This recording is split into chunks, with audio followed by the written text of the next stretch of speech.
کچھ کر گئے تو اللہ کے نبی نے کہا میں اپنی امت کے لیے دعا کر رہا تھا. اللہ کے نبی سجدے کی حالت میں کہہ رہے تھے یا ربی امتی امتی امتی.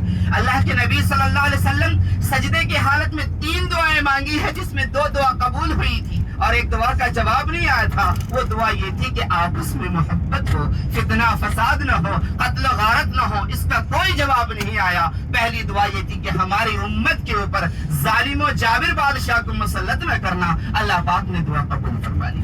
دوسری دعا کہ ہماری امت کے اوپر یکجا عذاب نہ دینا. جو قوم عاد پر آئی, قوم سمود پہ آئی, قوم لوط پر آئی, یہ عذاب ہماری امت کے اوپر نہ آئے. آج دیکھیے گا کہیں بس کا حادثہ ہوتا ہے, کہیں ٹرین کا حادثہ ہوتا ہے, کہیں ایروپلین کا حادثہ ہوتا ہے, کہیں زلزلہ آ جاتا ہے, کہیں بائک کا حادثہ ہوتا ہے. یہ آقا صلی اللہ علیہ وسلم کی دعا تھی کہ ہماری امت کے اوپر یکجا عذاب نہ.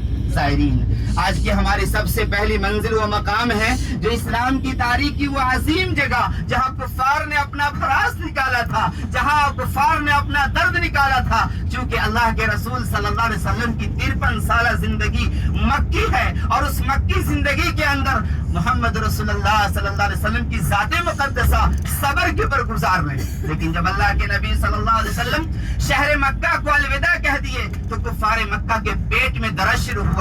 جسے گالیاں دیا کرتے تھے, جسے برا بھلا کہا کرتے تھے, جسے جادوگر کہا کرتے تھے, انہوں نے تو شہر چھوڑ دیا ہے. لہٰذا انہوں نے اپنے قافلہ کی تیاری کی اور مدینہ سے 180 کلومیٹر کی دوری پر اسلام کی سب سے پہلی جنگ عظیم ہوئی, غزوہ بدر, جسے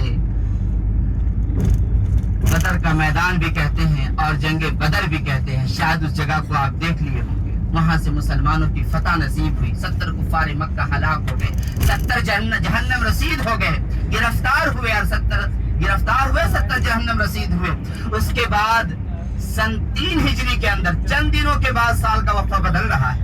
لہٰذا چند دنوں کے بعد انہوں نے دوسری جنگ کی تیاری کی. لیکن اس مقام پر جو کفار مکہ کے بڑے بڑے لیڈران تھے, ابو جہل, عتبہ, شیبہ, ولید, یہ سارے کے سارے لوگ ہلاک